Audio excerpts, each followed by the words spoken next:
Well, the biggest news from the weekend, y'all all hear about Kent's bowling? 266, 9 strikes. Is that correct? Huh? Maybe the biggest sports story of the weekend. Great job, Kent. Seriously, you did a good job. But Sheldon, no new injuries for your injury report there. Brought to you by the Advocate for all the rest of you. But no new injuries, Sheldon. So we'll have the same group. But good win over Greensboro. Obviously, would like to have been a little bit tighter with things down the stretch. But at the end of the day, we're just trying to get a win. And, we were able to grab the win, so that was good. And, another step with Memphis here. Very good team. They press. They play extremely, extremely hard. They play 3-point guards together. A couple freshmen, Harris and Lomax, highly recruited guys, Memphis guys, really, really tough kids. Jeremiah Martin, their best player from last year, leading returning scorer.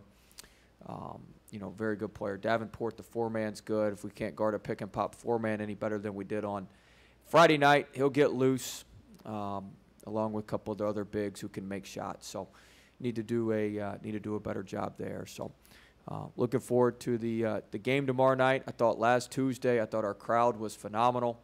Hopefully the students will come back out. I thought we had 1,600 students there last Tuesday. That made a huge difference. So hopefully everybody over at Nicholson Gateway and the students will come out, and hopefully our season ticket holders, if you have the tickets, we'll use them, and if not, we'll buy some, because this is going to be a great game against a very, very, very, very good opponent. When our arena's full, it really helps our team, and our team feeds off the crowd. So, looking forward to a great game tomorrow night, and hopefully a great crowd.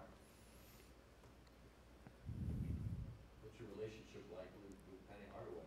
Never met him. I know Tony Matlock, one of their assistants, pretty well, but I don't know Penny. It's a game with 6-point guards on the floor. What do you look like? We'll find out tomorrow. In all your research, have you found another game like that? Be tough. They kind of go by the same theory we do. You put you get your best guards out there, and Martin's a little bit bigger, kind of like Javante. Yes, you can slide him over to the 3. Harris is a little smaller, kind of like Trey is, and you got Lomax in the middle, like Skyler.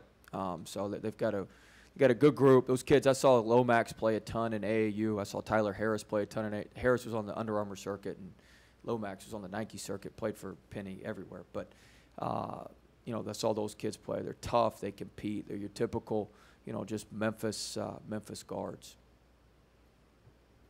You talked about the pick and pop 4. What the other night? What was the breakdown? We had some issues there, so we got them corrected. We'll be all right. We'll be better there. Coach, it's old news, but Nas just told us he grew 8 inches in a single year in junior high. Have you ever heard of something like that before? Or I have not, but he's a big boy.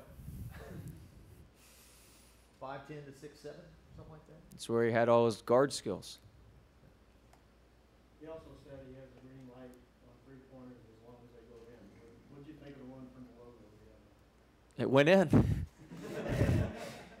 No, we have. I've told him that he knows what a good. He's gonna have the green light early, and then if they're not going in, then we're going to go in the post, or he has a little bit of a non-traditional post game. We like to put him on that wing and let him back him down from the wing, as opposed to just throw it to him on the block. So it's a little bit of a different type post game, more of a pro type post game. Kawhi Leonard, a lot of those guys in the NBA do it. So it's a different way of posting him, but he understands if the first couple of threes don't go in, we're going to the block quickly and going to the paint. But with him on the perimeter, it opens up a lot of stuff for us. It spreads the court, gives our guards some driving angles, pulls one of their bigs away from the basket. He's able to get in an offensive rebound from there. It's just a lot of things that he can do. Gives us a 4th playmaker on the perimeter. There's a lot of advantages to having him there. And then, when he needs to, we get him in the post, and he's very, very difficult to guard in the post. I mean, he's 11 of 14 from the field the other night, I think. But 7 of his 11 makes were from 2, and most of his 2s were in the paint or close to the rim. So it's not like he's out there just firing them up from 3.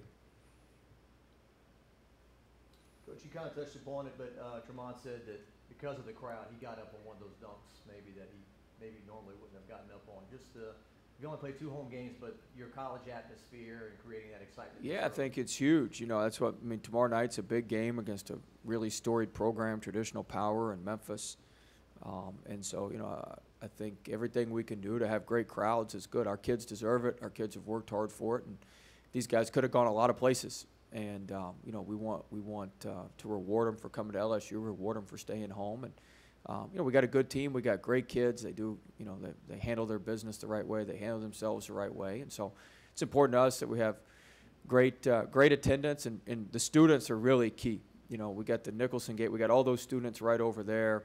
I know we had the free food last Tuesday. I know they're trying to get something going for tomorrow to hopefully entice students to come, but that's critical. I mean, our kids are student athletes, so they're playing for the student body, they're playing for the other students, and then, you know, all the fans that bought season tickets, if you bought them, you know, we want you to come and be a part of it and enjoy it. You only got so many home games. You got a limited number of home games. I think we may have, you know, 14, 15 left, so you got 14, 15 times to see the team, and if you can make it, we'd love to have you tomorrow night.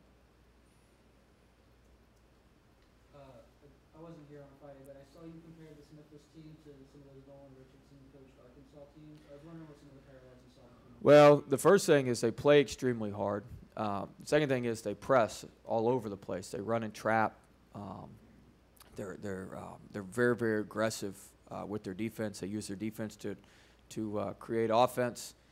Offensively, they push the ball hard. I mean, the biggest issue with the threes the other night was our transition defense. Our transition defense was we've had better days in transition defense. So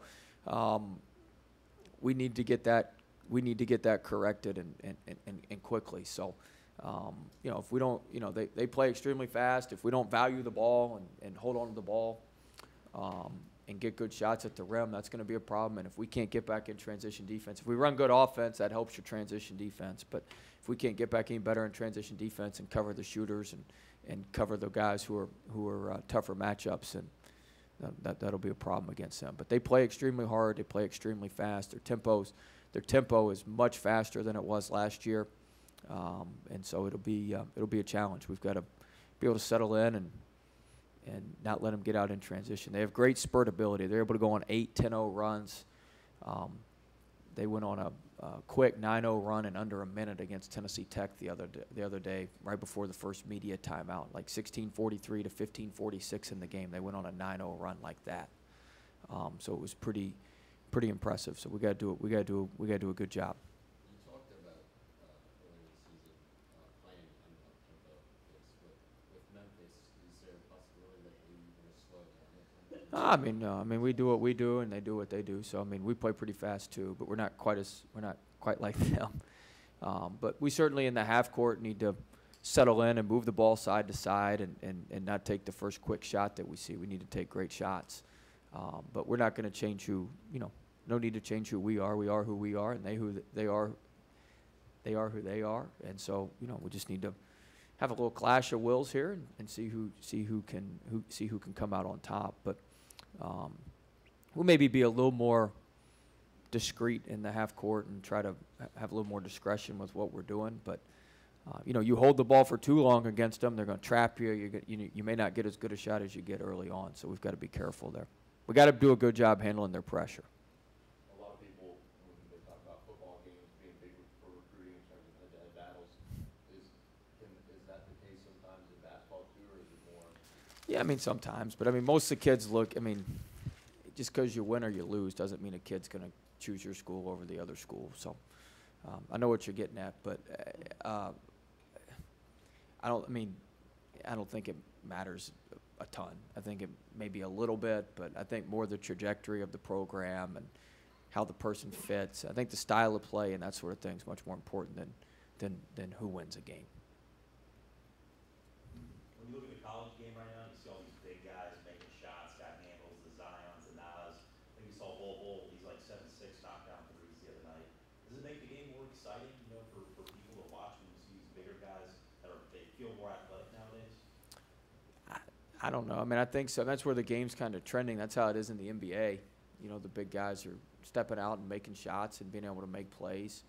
And so that's how, you know, that's how it is at that level. And I think, it's, you know, it's trickled down to college. It'll trickle down, you know, that's how it works. It just kind of moves down. So I'm just glad we've got one of them that can do it. Tremont talked about how the new guys that you've brought in have really kind of taken the pressure off of him, and he's really been able to focus on what he needs to do. Have you seen that in these few games, or? Yeah, I mean, you know, Friday night, it looked a lot like last year. I mean, he played, 30, 35, 36 minutes. I think he had 10 assists, one off his assist record, 11 assists. You know, I was pretty similar to last year. He just has a little bit better toys to get the ball to now. But you know, I thought he played well. It's an adjustment for him too.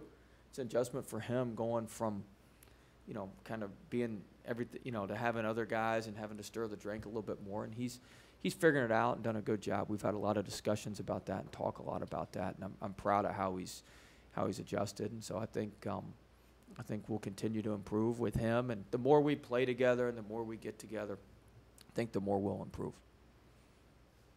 You have to coach your players not to help him down after he dunks the ball. We gave up a transition basket after he dunked it because we were too busy celebrating. So we actually lost 1 on that exchange. He dunked it, and we gave up a 3. So we were -1 on that exchange. How about that? I'd rather just dunk it and get back than have 3 guys over celebrating with him and not getting back in transition defense. No, it was good for him to dunk. It was good for him to show his work in the weight room and his explosiveness and that sort of thing. But we have to be able to do 2 things at once. We have to be able to dunk and then get back in transition defense. We lost 1 point on that exchange there, so it wasn't good for the Tigers. Huh? Yeah, we had a conversation about that. Yeah, we did. We had a lot of conversations yesterday about our transition defense with a lot of people. So, all right.